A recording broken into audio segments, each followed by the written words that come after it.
अस्सलाम वालेकुम। आज का टॉपिक अगेन न्यूमेरिकल है। ये भी थर्मोकेमिस्ट्री है। Chapter 11 first year chemistry. Thermochemistry में फर्स्ट जो न्यूमेरिकल था, फर्स्ट लॉ ऑफ थर्मोडायनेमिक्स से रिलेटेड, वो अपलोड कर चुका हूँ। आज जो हम न्यूमेरिकल डिस्कस करने जा रहे हैं वो हमारे पास है स्टैंडर्ड हीट ऑफ रिएक्शन से रिलेटेड है। ये बहुत इजी एंड बेसिक न्यूमेरिकल्स हैं, पर इनमें एक चीज आपने याद रखना है। वो क्या याद रखना है वो मैं आपको आगे बता दूंगा।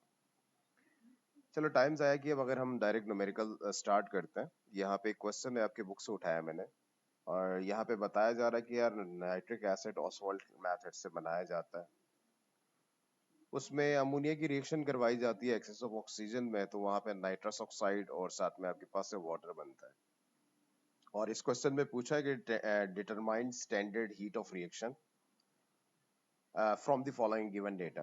तो यहाँ कुछ चीजें हमें गिवन है, तो वो आप सबसे पहले डेटा बनाएंगे न्यूमेरिकल सॉल्व करने के लिए। तो डेटा में जो चीजें आपको क्वेश्चन में दिए गए हैं वही आपने रिपीट कर। डेल्टा एच बेसिकली हमारे पास हीट ऑफ रिएक्शन भी कह सकते हैं, या एंथैल्पी ऑफ रिएक्शन भी कहा जाता है डेल्टा एच। और इसके ऊपर अगर आप एक नॉट बना देंगे तो आपके पास स्टैंडर्ड होगा। और इसके साथ अगर एफ है तो ये बेसिकली फॉर्मेशन को रिप्रेजेंट कर रहा है। ठीक है। Standard heat of formation of ammonia NH3 हमारे पास गिवन है, और NH3 इक्वल्स टू आपके पास कितनी है यहाँ पे -46.19 किलो जूल पर मोल। अब उसी तरह सेकंड पार्ट हमें दिया गया कि standard heat of formation of nitrous oxide NO, वो गिवन है हमारे पास 90.25 किलो जूल पर मोल। तो ये भी आपने लिख दिया। उसके बाद लास्ट पार्ट हमारे पास यहाँ पे दिया है delta H standard formation of आपके पास के वाटर जो है वो गिवन है हमारे पास -285.8 किलो जूल पर मोल। अब यहाँ पे जो हमसे पूछा गया वो स्टैंडर्ड हीट यानी डेल्टा एच आपने कैलकुलेट करना, और स्टैंडर्ड है तो इसके ऊपर नोट बना देंगे और इक्वल्स टू क्या होगा क्वेश्चन मार्क। अब हमें इस क्वेश्चन को सॉल्व करना है, तो सॉल्यूशन आप लिखेंगे और इसके बाद आपने यहाँ पे मेंशन करना है। मेंशन क्या करोगे, आप लिखेंगे standard heat of reaction.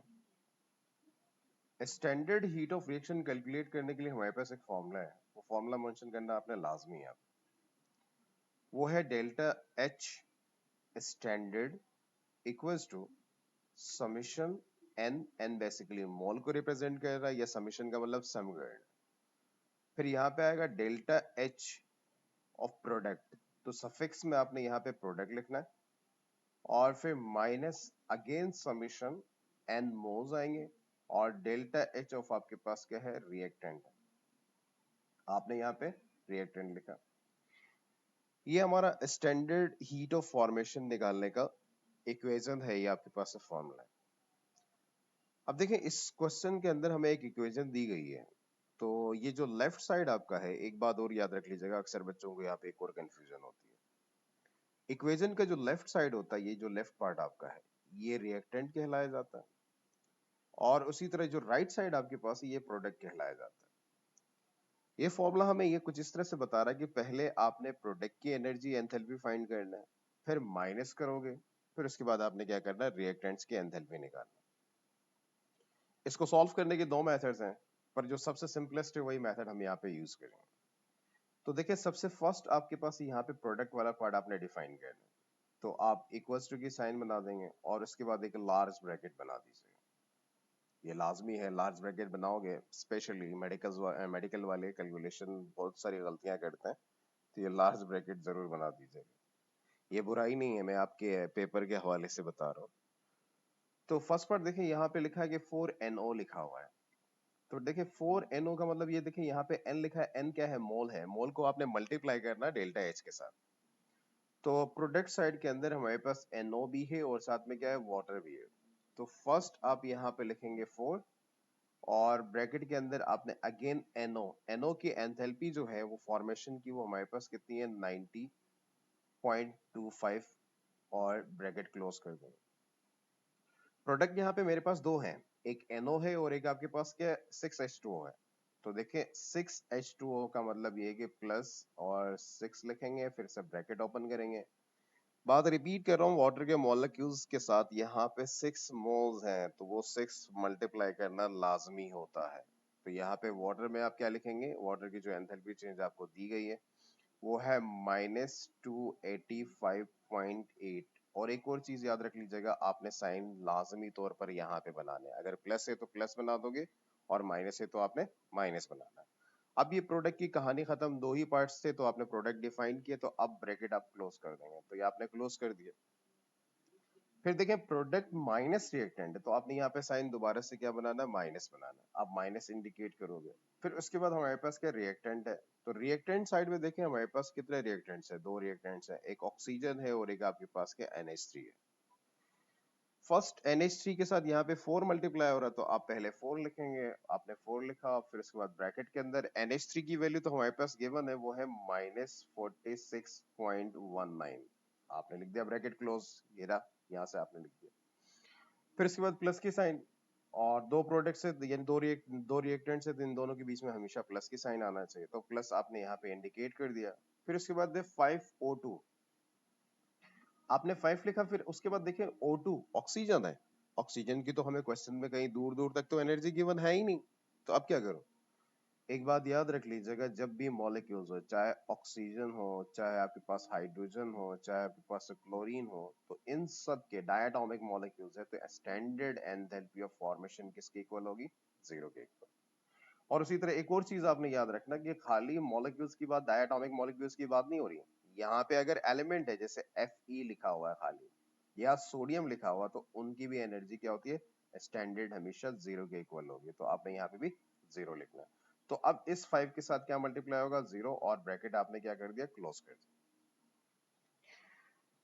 Again repeat कर रहा हूँ, ऑक्सीजन जो है डायटोमिक मॉलिक्यूल है, उसके स्टैंडर्ड एंथैल्पी जो आपके पास होती है वो किसके इक्वल होगी, जीरो के इक्वल होगी। और स्टैंडर्ड हीट ऑफ फॉर्मेशन, या आपके पास हीट ऑफ रिएक्शन या फॉर्मेशन ही बेस्ट है। फॉर्मेशन की बात करें तो वो ऑक्सीजन के लिए या डायटोमिक मॉलिक्यूल्स की क्या होगी, जीरो होगी। अब उसके बाद हमें यहाँ पे सिंप्लीफाई करना है, तो सिंप्लीफाई करने के लिए सबसे पहले ये इस लार्ज ब्रैकेट को सिंप्लीफाई करना चाहा, तो 4 को मल्टीप्लाई करना है 90.25 के साथ, और उसी तरह यहाँ पे आपके पास 6 मल्टीप्लाई करना है आपने किसके साथ, -285.8 के साथ। तो लार्ज ब्रैकेट मैंने दोबारा से यहाँ पे रिपीट करना है, तो मैंने रिपीट कर दिया। तो फर्स्ट में 4 को मल्टीप्लाई कर रहा हूँ 90.25 के साथ, तो यहाँ पे मेरा आंसर आ रहा है 361, तो आपने 361 लिखा, और फिर प्लस माइनस माइनस, तो आप यहाँ पे माइनस बना देंगे।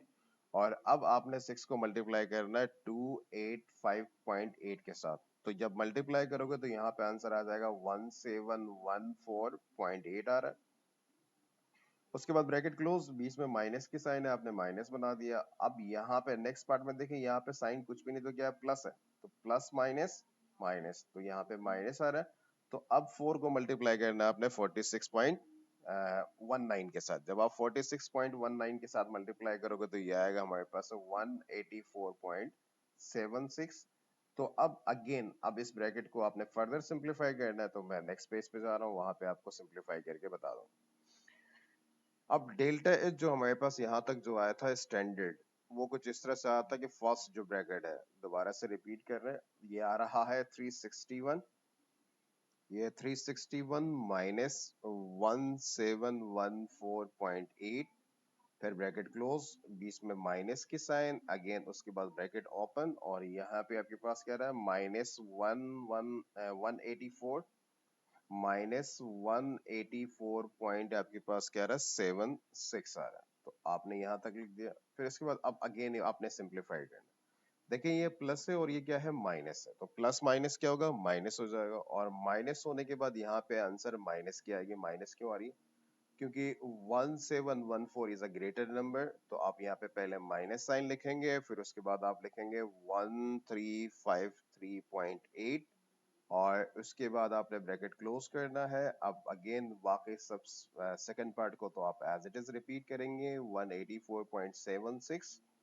अब इसके बाद ब्रैकेट्स ओपन करेंगे, तो यहाँ पे साइन कुछ भी नहीं, तो प्लस है, तो प्लस माइनस माइनस, ये आएगा 1353.8, और ये माइनस माइनस क्या होगा प्लस, फिर उसके बाद आ जाएगा 184.76 और इसको अगेन सिंप्लीफाई करना माइनस प्लस माइनस तो साइन माइनस की, क्योंकि 1353 इज ग्रेटर नंबर।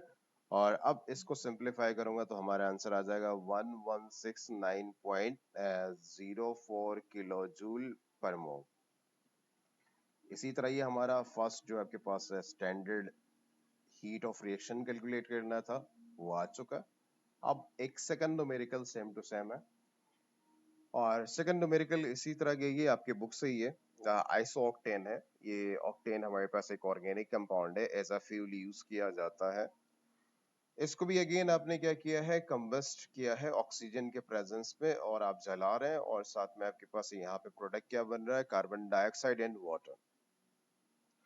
इसमें भी जो कुछ गिवन है, गिवन दैट यहाँ पे मेंशन है, तो देन आप यहाँ पे सबसे पहले डेटा बनाएंगे, और डेटा में आपने मेंशन करना है कि यार हीट ऑफ फॉर्मेशन या standard heat of formation of carbon dioxide यानी ऑफ CO2, जो कि गिवन है हमारे पास है -393.5 किलो जूल है और पर मोल।